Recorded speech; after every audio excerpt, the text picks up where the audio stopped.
The officials working this playoff game in Edmonton tonight: Ron Fournier, 35-year-old referee, his 6th year as an NHL official; Gerard Gauthier and Wayne Forsey, the linesman who also worked in Game 1. And the goaltenders, the same two that faced each other in a goaltending duel last night. Janicic, the 27-year-old rookie from Chicago. And at the other end, a 22-year-old Grant Fuhr, who got the victory. And in the regular season had 26 victories for the Oilers. Janicic had 22 wins for the Los Angeles Kings. Gary made the big hike up from ice level. A very crucial game for the Los Angeles Kings. Absolutely. And, you know, Quinn was satisfied with the Game 1, but they have to pick up the tempo. Let's see if they can do it. Messier, Anderson, and Napier, the starting forward line for Edmonton, with a defensive Lowe and Fogelin, and an icing call stops the play. Los Angeles starting with Dion, McClellan, and Taylor, although in the opening second, Sykes Pat Quinn was contemplating some lineup changes. He thought about putting Rick LaPointe in and taking one of the rookies out. They said, look, what a great opportunity for these young kids to participate in the playoffs, because that's where our future is, and we're going to go with the kids, because even putting a veteran in isn't going to make much difference. So he's going with exactly the same lineup as he had in Game 1. And now he has Dion centering McClellan and Taylor. On defense, number 6, one of those youngsters, Ken Hammond. Mark Hardy is number 20 at the right point. As McClellan gets the puck to Taylor. Taylor's shot partially blocked by Fogelin. With the puck is Glenn Anderson. Chased by McClellan, bumps him back of the net, and Gretzky clears the puck to center ice. Now Gretzky's out there with Messier and Anderson. So it looks like Glenn Sather is going to do some line juggling to try and get away from the checking of Phil Sykes as Taylor moves in the Oilers zone. Sykes shot at Gretzky all last night very effectively. He's not on the ice against him now. Can't get off that bench. The Kings have the puck now. Dave Taylor tripped up as he comes in over the line to McClellan. Brian McClellan to the point to Mark Hardy. Shot high. McClellan's backhander. Fuhr handled that. Mark Messier gets the puck and puts it into the crowd. Well, an excellent shift by the Los Angeles Kings. You know, they got over the line. They're causing some damage, doing some good forechecking. Lee Fogelin, an unlikely hero, but somebody that decided to shoot the puck from an impossible angle. His only shot on net, and it went in. And it was from almost the corner of the rink. The only mistake, Bob Janicic, the only glaring error at least he made in the entire game, and Lee Fogelin scored his first ever playoff overtime goal in a 3-2 win for the Oilers in Game 1 of this best-of-5 series. And Coffey hustles out with the puck. He scored a spectacular goal on an end-to-end rush last night. Coffey scores!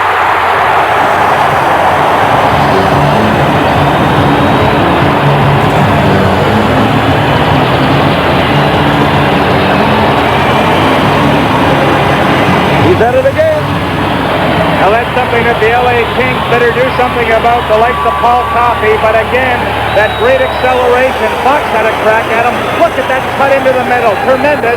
And now it doesn't look like Janicic is really set. And it just beats him inside on the short side. Here's another look at it as Paul Coffey cuts across. And I think Janicic just blew that one. He wasn't set at all for that one. Went right under his leg. Krushelnyski gets an assist. 2-on-1 for Edmonton. Coffey and Krushelnyski. Coffey stopped by Janicic this time.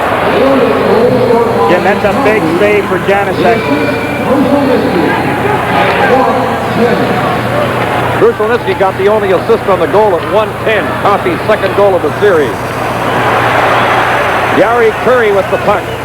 Falling as he's checked by number 2, Craig Redmond, who puts it off the boards for Bernie Nichols. Quite often this season, Janicic has allowed a goal on the first shot on the net, and it happened tonight. Well, we talked about that in Game 1. That's a fear of Pat Quinn's because it happened so many times to his hockey club. The Oilers scoring the opening goal, as they did last night when they took leads of 1-0 and 2-1. Willie Lindstrom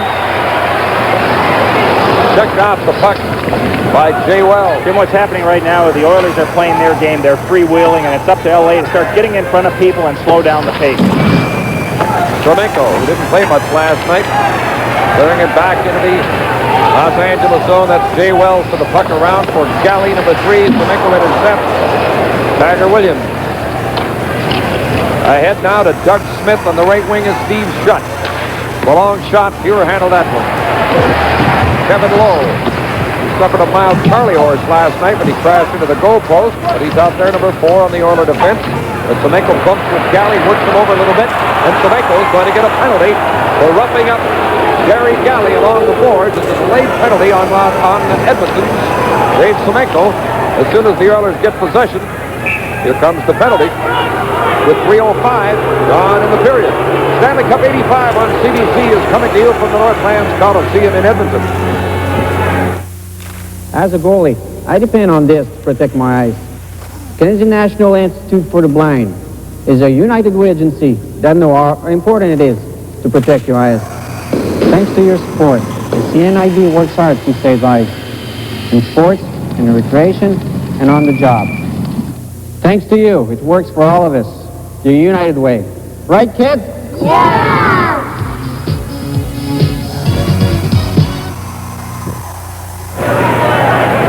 Every coach in the National Hockey League will talk about taking bad penalties. Make sure, especially in playoff time, you can see Dave Semenko against the boards, get the stick up, and then allow LA to go on the power play. They were 0 for 5 in Game 1. They scored the most power play goals during the regular season. That's another area where they have to get their act together, is on the power play. They did score 87 goals in the regular season with a man advantage, the highest total in the league, but their power play percentage was 9th overall. Edmonton's penalty killing was 9th overall, but they do score a lot of shorthanded goals. The Oilers had 25 in the season, tops in the league.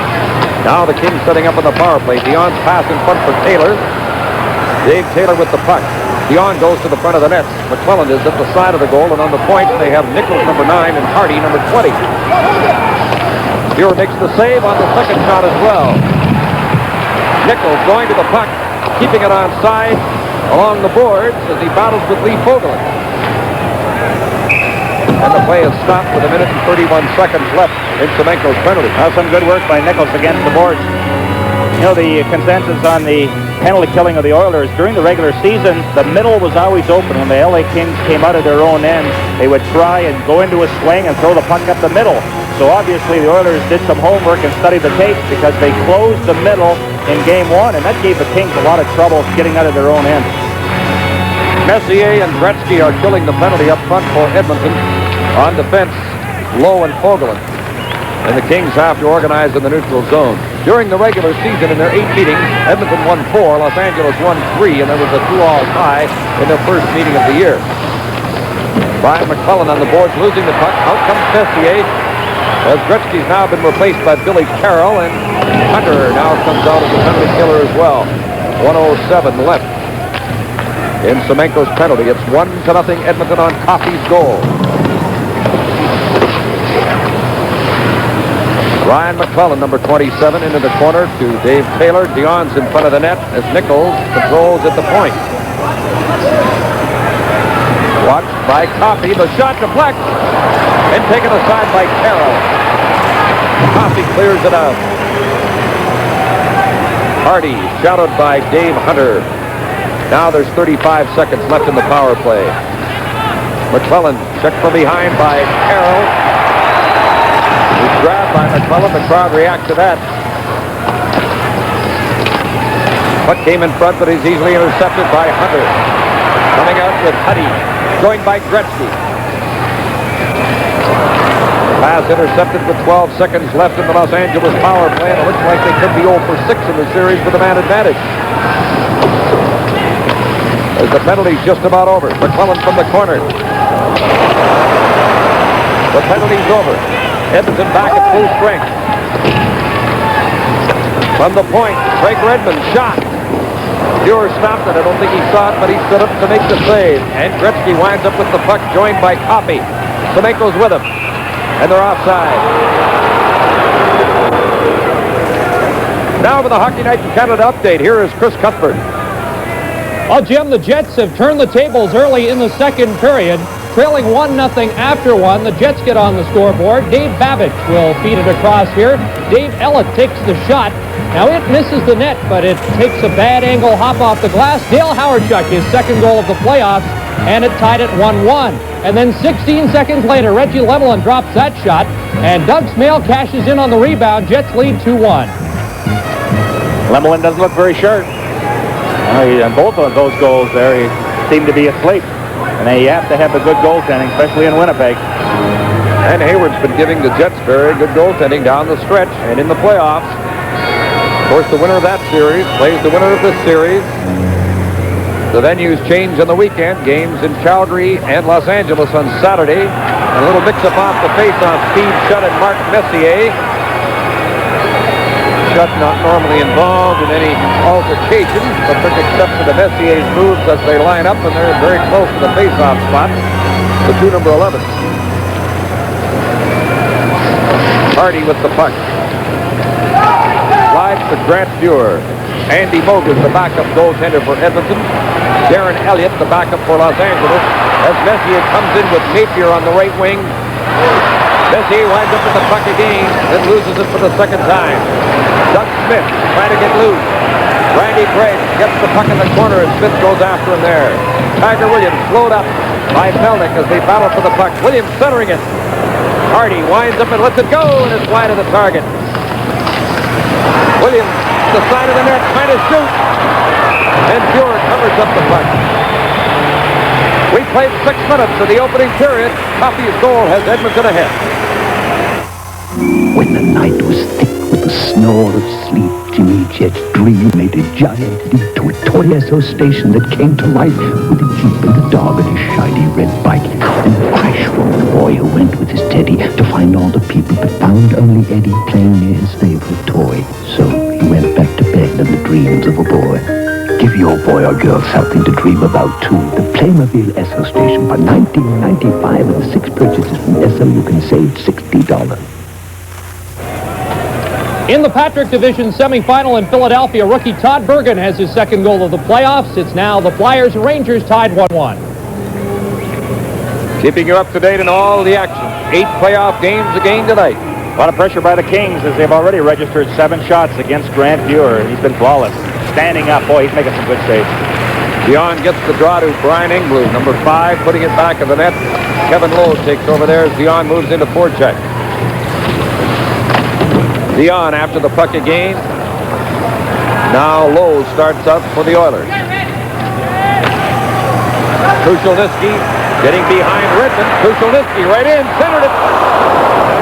Craig Redmond starting out, the 19-year-old from Langley, British Columbia. He scored a goal last night in his first playoff game. Jari Kurri. Kurri, shot, blocked. Kuchelniski looking around for Gretzky, who moves to the slot. And the play was broken up as Dion dumped it out. And once again, we're seeing Dion against Gretzky, and we saw a lot of that last night. Especially with Sykes out there. He's covering Gretzky at every opportunity and getting right on him so he can't handle the puck. And that's really what Quinn talked about that we have to do. Gretzky only got 1 point in game 1, but he was on the ice for 3 goals that the Oilers scored. 7 minutes gone. First period, it's 1-0 for Edmonton. They lead the series 1-0. Here's a breakaway opportunity, but the puck was steered away by Huddy. Just as Jimmy Fox was trying to get in the clear. McClellan to Fox. Fox in the slot. Fuhr made the save. Another save. Fox again. Another save by Grant Fuhr. He stopped Fox twice. He stopped Nichols once. Is that goaltending, folks? I'm telling you, what some excellent saves, and the Oilers are just standing around watching it all. Grant Fuhr had to do it by himself. And is he getting a hand? Well, here it is. Goaltending at the very best you can do. Up and down. It's amazing how quick Grant Fuhr can get to his feet. There's 3 of them, and everybody's just watching. And finally, Hunter has the presence ice that puck, relieve the pressure. So when we talked about attacking, that's what Pat Quinn wanted. That's exactly what the Kings are doing in this first period. Los Angeles has outshot Edmonton 11-2 so far in the game. And down by 1. And we played 7.5 minutes. Coffey from Kuchelniski at 1:10 on the first Oilers shot on goal. The scoring play as Mark Messier, who's from Edmonton, moves into the face-off spot against Bernie Nichols, who's from Haliburton, Ontario. And Nichols had a 100-point season. Messier had a tough year with injuries and suspensions. He missed 25 games. He's waved out of the circle as Hunter goes in against Nichols, and the Oilers get possession. Dr. Randy Gregg, who's also an Edmontonian, clears the puck down the ice. Icing waved off. Galley chasing after it. Hunter moves into check it. Took him high on the end boards. And Lumley takes over. Dave Lumley, who wore number 20 previously with Edmonton in his previous stint with the Oilers. Then Billy Carroll got that number, and when Lumley was picked up, he switched to 8. Gregg controlling the puck with 8 minutes gone, first period. Jay Wells to Jimmy Fox. Coming in with McClellan and Nichols. Wells from the point. Lets it go, and it's blocked. Gets the puck again. Again it's blocked by the sprawling Randy Gregg. From the point, Jay Wells. Fuhr makes the stop. Dave Hunter with the puck. You know, once in a while, if you're going to blast it from the point, why not take a flat shot and go right in? Bernie Nichols with room to shoot, and Fuhr's there to stop it. Grant Fuhr outstanding in the early stages. His team leading 1-0. All season long, really, Oilers goaltending has to be good often early in the game. The Oilers like to go wheeling out up the ice to score goals, and their goaltenders often are faced with a lot of shots. Well, coaches throughout the National Hockey League have always said that the Oilers give up a lot of good scoring chances. Tonight certainly proves that. But they have an excellent tandem in Fuhr and Moog. Doug Smith's shot stopped by Grant Fuhr, hanging on to the puck. Nearing the midway mark of the first period, Fuhr hanging on to that 1-0 lead. They get copies made outside your office because you think you can't afford a copier. Well, the truth is, you can't afford not to own one. Because now there's a surprisingly inexpensive Sharp Z60 mini copier. It's simple to maintain, a cinch to operate, and delivers plain paper copies in a variety of colors. So get the inexpensive Sharp Z60. You don't know what you've been missing. The Sharp Z60. From sharp minds come sharp products. Right now, it looks like Glenn Sather is using Trusolnitsky and Messier to take all the face-offs in the Oilers' end of the ice, and they're the two best, too. Strength, anticipation, winning a lot of the draws, because LA was very good. They won a high percentage of face-offs. Doug Smith of the Kings against Mike Trusolnitsky. Smith won the draw. Hardy with the puck. Charlie Huddy takes over. He's on defense with Coffey. Up front, Trusolnitsky, Gretzky, and Curry. Mike Trusolnitsky with the puck. Hammond moves to check him. Took him out. They chase after the puck. Smith comes in to help. Then cleared the puck out. Smith shot. And Sykes, the forward line for Los Angeles. Sykes will be out there as much as they can get him out against Gretzky. So he just follows 99 around. Sykes is number 7. He's from Dawson Creek, British Columbia, 26-year-old rookie out of North Dakota University. Coffey chasing the puck, shouted by Smith. Curry, who's always back helping in his own end of the rink, a fine two-way player, got the puck back to Coffey, who's starting one of his rushes, this time a long pass. Puck slides to Bob Janicic, who's only made 2 saves so far in this game. There's Phil Sykes. Well, in game 1, he certainly did a job, but you know, we asked Pat Quinn after the game, sure, you put Sykes in there. He's not going to go into the offensive zone because he has to hang back in case the Oilers use that transition play. And it has to take away some of your offense from Dion and Taylor. And Quinn agreed, but that's been the game plan. They're going to go with that. And what Quinn is really hoping that Smith's line and Nichols' line pick up the scoring. 3 players on the Edmonton roster not dressed tonight. The same 3 that sat out last night. Yaroslav Kozar, Pat Hughes, and Don Jackson. All healthy, although Kozar's had a recent facial injury. 5 players on the Los Angeles roster not dressed. J.P. Kelly, Russ Anderson, Brian Wilkes, Carl Mokasak, and Rick LaPointe. Healthy, but not dressed tonight. Dave Taylor. Brian McCullen centering it. Oh, another great save off Marcel Dion. And Grant Fuhr was in the right place at the right time. Jim, there's an example of the Dion, Taylor, McClellan line when they're together. You know, the quick pass, penetrate the zone, heading for the front of the net. Excellent movement of the puck and good scoring chances. So that's we'd like to have Quinn have that line intact, but it hasn't been possible because Sykes in a lot of cases has to go in place of McClellan. The Kings have had those shots on Fuhr, while the Oilers have had only 2 on Bob Janicic, but 1 was the goal by Paul Coffey. Well, that's what Fuhr had in the first period in game 1, but that was for 20 minutes here. There's still 9:51 left to go in the first period. Mark Messier concentrating as he gets ready for the face-off against Marcel Dion. What's the old saying, though, Jim? Shots don't mean a thing unless the puck goes in the net. That's what we're losing, things like that. Messier for Anderson, tipped away.